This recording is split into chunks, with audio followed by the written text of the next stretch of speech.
We are the Gujarat Technological University. Since its inception over a decade ago, GTU has been empowering young and curating minds to realize their true potential. Over 4 lakh inspired students are enrolled with one of the premier academic universities in India. With more than 450 affiliated colleges in its fold operating across 5 zones of the state, GTU, the International Innovative University, your place to move forward.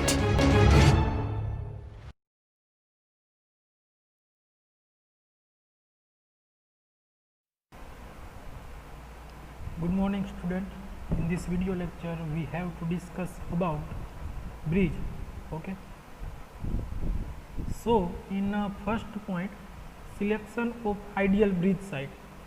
So what is the parameters for which point we have to consider in selection of ideal bridge site?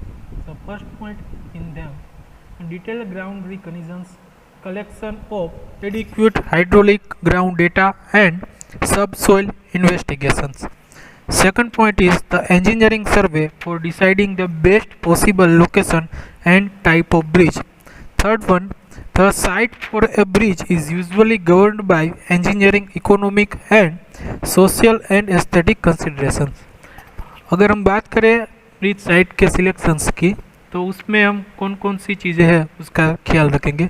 सो उसका पहले तो हम उसका ground recognition सर्वे करेंगे. उसके बाद जो उसका हाइड्रोलिक और ग्राउंड डेटा, उसका जो इन्फॉर्मेशन है उसके रिगार्डिंग हमको इन्फॉर्मेशन कलेक्ट करना चाहिए. और उसका जो सोइल इन्वेस्टिगेशन है, सब सोइल इन्वेस्टिगेशन हमको करना पड़ेगा. ओके, और उसके बाद क्या है कि हमको इंजीनियरिंग सर्वे करना पड़ेगा, उसका हाइड्रोग्राफिक सर्वे वो भी करना पड़ेगा. और after completion of this type of survey, we have to bridge site is we have to perform a ideal bridge site in this way. Okay, so now factors affecting selection of site for bridge. So the following factors affecting selection of site for bridge here described or enlist various types of various parameters are written one by one. We see. Okay, first one is width of river. तो हमको जो bridge का site है उसका width of river कितना रखना पड़ेगा. Okay, second point है स्ट्रेट रीच, यानी कि उसका जो रीच है वो स्ट्रेट होना चाहिए, मिंडरिंग टाइप का नहीं होना चाहिए. ओके, और सर्पाकार जो इस टाइप का शेप भी वहाँ पे नहीं होना चाहिए. उसके बाद थर्ड पॉइंट है फाउंडेशंस. तो जो हमको ब्रिज साइट है उसका फाउंडेशन हम डीप फाउंडेशन का इस्तेमाल करेंगे और पाइल फाउंडेशन का इस्तेमाल करेंगे. वो सोइल का कंडीशन है वो हमको पहले देखना पड़ेगा. उसके बाद चौथा पॉइंट है रिवर बैंक्स. तो उसका जो रिवर बैंक्स है वो भी हमको देखना पड़ेगा. After that fifth point is square alignment. तो उसका जो अलाइनमेंट है वो स्क्वायर होना चाहिए. Okay, after that materials and labour. जो हमारी ब्रिज साइट है उस वहाँ पे मटेरियल्स इजीली अवेलेबल होगा या नहीं होगा, वहाँ पे ट्रांसपोर्टेशन फैसिलिटी है या नहीं है, और लेबर वर्क है वो वहाँ पे हमको मिल सकता है या नहीं मिल सकता है. ओके, तो इस टाइप्स के different types of parameters we have to consider during the site for a selection site for a bridge. And after that velocity of flow. तो जो हमारी जो ब्रिज साइट सिलेक्ट कर रहे हैं तो वो रिवर का वेलोसिटी ऑफ फ्लो है वो कितना है, ज़्यादा है या मिनिमम है, वो भी हमको देखना पड़ेगा. उसके बाद का पॉइंट है फ्री बोर्ड. तो फ्री बोर्ड किसको बोलेंगे, तो जो नॉर्मल वाटर लेवल और वहाँ से लेके जो ब्रिज का डेक है वहाँ का बॉटम पोर्शन, तो उसके बीच का जो वर्टिकल डिस्टेंस होगा उसको हम बोलेंगे free board. Okay, so now next point is minimum obstructions to waterway. जो ऑब्स्ट्रक्शंस वाटरवे में आएंगे वो कितना, तो वो मिनिमम होना चाहिए. उसके बाद एब्सेंस ऑफ स्कावरिंग. तो जो हमने साइट सिलेक्ट की है वहाँ पे स्कावरिंग या सिल्टिंग का प्रॉब्लम है वो मिनिमम होना चाहिए. After that no confluence of large tributaries. So वहाँ पे लार्ज ट्रिब्यूटरीज है वो उसका कन्फ्लुएंस वहाँ पे नहीं होना चाहिए. उसके बाद एडिक्वेट वर्टिकल हाइट, यानी कि जो वाटर है उसको पास करने के लिए वहाँ पे इनफ स्पेस वहाँ पे मिलनी चाहिए. Okay, so factors affecting selection of site for a bridge हमने वन बाय वन यहाँ पे 12 पॉइंट्स देखे. After that we have to see data to be collected for location of bridge site. So in this slide we have to see one by one point and explained by myself. So one by one point we have to see. So the following data to be collected for location of bridge site. In them first point is availability of electricity, यानी कि जो हमारी जो bridge site है वहाँ पे electricity वो easily available होनी चाहिए। Second point is availability of construction materials, तो जो साइट है वहाँ पे कंस्ट्रक्शन मटेरियल्स है वो भी इजीली अवेलेबल होना चाहिए। After that availability of skilled and unskilled labour, तो जो स्किल लेबर और अनस्किल्ड लेबर है वो भी इजीली हमको साइट पे मिलने चाहिए। Fourth point is characteristics of river and hydrologic data, तो वो जो साइट है उसका हमको उसका रिवर कैरेक्टरिस्टिक्स देखना पड़ेगा, उसका हाइड्रोलॉजिकल डेटा है वो भी हमको देखना पड़ेगा, और वो जो हमारी साइट है वो किस एरिया में अर्थक्वेक प्रोन एरिया है या अर्थक्वेक प्रोन एरिया नहीं है, वो सब चीज़ें हमको देखनी पड़ेगी। After that details of bridge constructed on the same river, so bridge construction के लिए उसकी डिटेल है वो हमको इन्फॉर्मेशन है वो एक्टिव करनी पड़ेगी। After that facilities of residence for labours near bridge site, so जो ब्रिज साइट है वहाँ पे काम करने के लिए जो लेबर्स हो गए तो उसके रेसिडेंशियल फैसिलिटीज़ है वो हमको प्रोवाइड करनी पड़ेगी, तो उसके लिए भी हमको स्पेस के बारे में देखना होगा। After that nearer GTS bench mark and it's reduce level, तो हमको वहाँ पर नज़ीक का जो नियरर वो पॉइंट होगा जीटीएस बेंच मार्क का पॉइंट वो भी देखना पड़ेगा, और उसका रिड्यूस लेवल है वो भी देखना पड़ेगा। उसके बाद facility for transportation of material, तो जो मटेरियल है उसका ट्रांसपोर्टेशन फैसिलिटी है वो वहाँ पे कैसी अच्छी है, या अगर अच्छी ना हो तो थोड़ा सा इंप्रूवमेंट हमको उसमें करना पड़ेगा। उसके बाद का पॉइंट है टाइप्स ऑफ फाउंडेशन सोइल, तो जो हमारी साइट है वहाँ पे फाउंडेशन हम करेंगे तो वो किस टाइप की सोइल है वो भी हमको देखना पड़ेगा। Okay, so now next name of the river and name of bridge site, so हमको वो वहाँ पे जो रिवर का नेम है वो भी देखना पड़ेगा, और ब्रिज साइट है उसका नेम हमको उसका इन्फॉर्मेशन भी हमको कलेक्ट करना पड़ेगा। After that nature of road traffic, तो जो साइट है उसका रोड ट्रैफिक है वहाँ का नेचर का हाई ट्रैफिक है, लो ट्रैफिक है, मीडियम ट्रैफिक है, वो भी हमको थोड़ा सा ट्रैफिक सर्वे करना पड़ेगा। उसके बाद पॉसिबिलिटीज़ ऑफ नेविगेशन फैसिलिटीज़, तो जो हमारा ब्रिज साइट है वहाँ पे नेविगेशन फैसिलिटीज़ हम प्रोवाइड कर सकते हैं या नहीं कर सकते हैं। उसके बाद पॉसिबिलिटी ऑफ अर्थक्वेक्स, तो हमको फोल्ड है वो स्ट्राइक है डीप है, ये सब टाइप्स का जियोलॉजिकल फीचर्स है वो हमको साइट पे थोड़ा सा देखना पड़ेगा। उसके बाद है present and future traffic volume, तो जो साइट है वहाँ पर प्रेजेंट और ट्रैफिक वॉल्यूम कैसा है और उसका ब्रिज साइट है उसके बाद फ्यूचर ट्रैफिक वॉल्यूम कितना रहेगा उसका भी हमको थोड़ा सा सर्वे करना पड़ेगा। After that necessity of river training work, तो रिवर ट्रेनिंग वर्क के उसकी भी नेसेसिटी हमको ज़रूरत पड़ेगी। Okay, so river training works में है हेड रेगुलेटर आएगा, स्टोन पिचिंग है, different types of things are we have to seen in future, so necessity of river training works is essential and must be a very good point. And after that reasons for construction of bridge, तो जो bridge है उसका construction है तो उसका reason भी देखना पड़ेगा, और जो ब्रिज का सेफ्टी एंड एस्थेटिक, यानी कि हमको सेफ्टी प्लेस है वो क्या है वो भी देखना पड़ेगा, और उसका एस्थेटिक व्यू यानी कि आर्किटेक्चरल व्यू ब्रिज का है वो भी हमको देखना पड़ेगा। ओके, तो हमने यहाँ पे 1 by 1 17 पॉइंट्स है वो डेटा कलेक्शन वो लोकेशन ऑफ ब्रिज साइट के लिए वो देखना पड़ेगा। ओके, उसके बाद आता है stages of bridge investigation, so mainly 3 types of stage of bridge investigations are performed during the bridge investigation. In them first one is a recognition stage. Recognition stage यानी कि क्या होगा कि जो हम प्राइमरी स्टेज का वो जो सर्वे करेंगे तो उसको क्या बुलाया जाएगा, रिकग्निशन स्टेज कहा जाएगा। उसके बाद क्या है थोड़ा सा हम और उसका जो साइट है उसका हम हाइड्रोलॉजिकल डेटा है वो देखना पड़ेगा, और ट्रैफिक वॉल्यूम वहाँ पे कितना है ये देखना पड़ेगा, which types of soils are available in the bridge sites वो भी हमको देखना पड़ेगा। तो ये सब चीज़ें हैं वो प्रिलिमिनरी स्टेज में आएगा। और थर्ड स्टेज है detail survey and project report.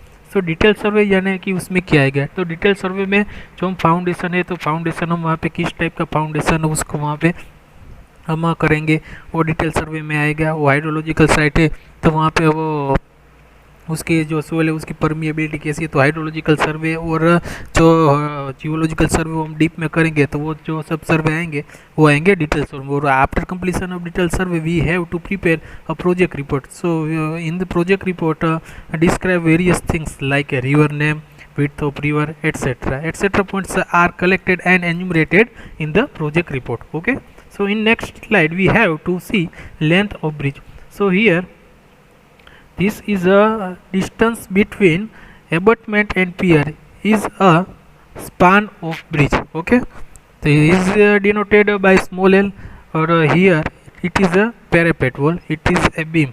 Okay, so here is a length is a it is a whenever we have to take a distance between two abutment is known as length of bridge, and small l is span of bridge. It is a flood level. Okay, and this is the abutment.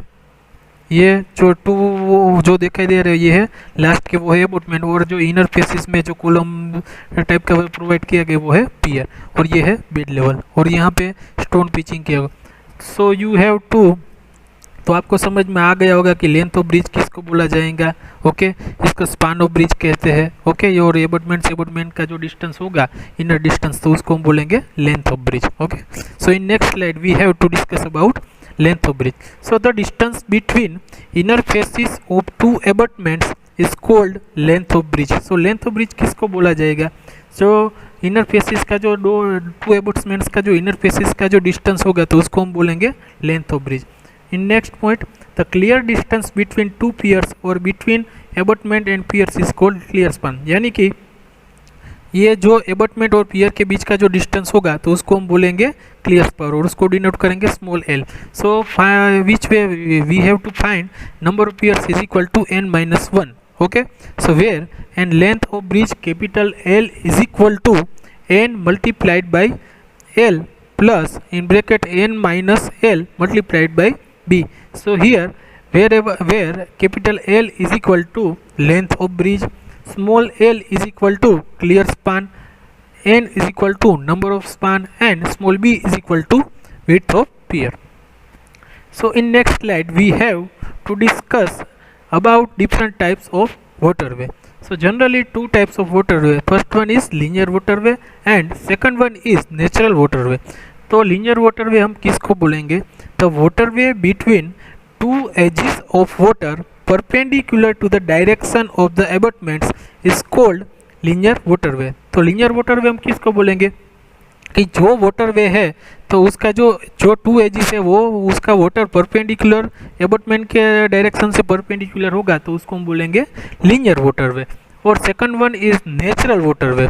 So the unobstructed area of the river or stream through which water flows at the bridge site is called natural waterway. So here you can show area of waterway capital A is equal to Q divided by V. So linear waterway for alluvial soil capital L is equal to C into under root Q, where capital Q is design flood discharge in Qmax, capital V is permissible velocity of flow in Qmax, and capital C is constant, and capital C is taken as 4.5 to 6.3. And we here you can easily show here described one example. So अब हम एक example देखेंगे. A bridge is proposed to be constructed across an alluvial stream carrying a discharge of 300 Qmax. Determine the maximum scour depth when the bridge consists of, first one is 2 spans of 35 meter each and second one is 3 spans of 30 meter each, and take silt factor is equal to 1.1. So solution here यहाँ पे हमको regime width और जो width है वो दी गई है वो फाइंड हमको करना पड़ेगा. ओके, सो यहाँ पे इक्वेशन है W is equal to regime width is equal to 4.8 multiplied by under root Q. यहाँ पे एग्जाम्पल में हमको डिस्चार्ज दिया गया है और वो है 300 Qmax. So W is equal to 4.8 multiplied by under root 300. So we have to calculate, and finally we getting capital W resin width is equal to 83.14 meter. So in here first things to find two spans of 35 meter, and we have to calculate as maximum scour depth small d. So first case two spans of 35 meter each. So here capital L is equal to 2 spans of 35 meter, यानी कि 35 multiplied by 2 is equal to 70 meter, and capital W is equal to 83.14 meter. So here L less than W, so linear waterway is contracted. So maximum scour depth equation small d1 is equal to d multiplied by W by L raised to 0.64. Okay, so small d is equal to 0.473 multiplied by Q discharge upon shield factor raised to 1 by 3. So D is equal to 0.473 multiplied by in bracket 300 divided by 1.1 bracket over raised to 1 by 3, and finally we have to getting a value of D is equal to 3.06 meter, and D1 is equal to scour depth. So D1 is depend upon small d. So D1 small d1 is equal to D into in bracket W by L raised to 0.64. So D1 is equal to 3.06 multiplied by 83.14 divided by 70 raised to 0.64. So D1 is 3.40 meter. Now maximum scour will occur at the nose of the pier. So maximum scour depth is equal to small dm, and small dm is equal to 2 multiplied by d1. So dm is equal to 2 multiplied by d1 is a 3.4 meter. So dm maximum scour depth is equal to 6.8 meter. In second case, 3 spans of 3 meter each. So L is equal to L is equal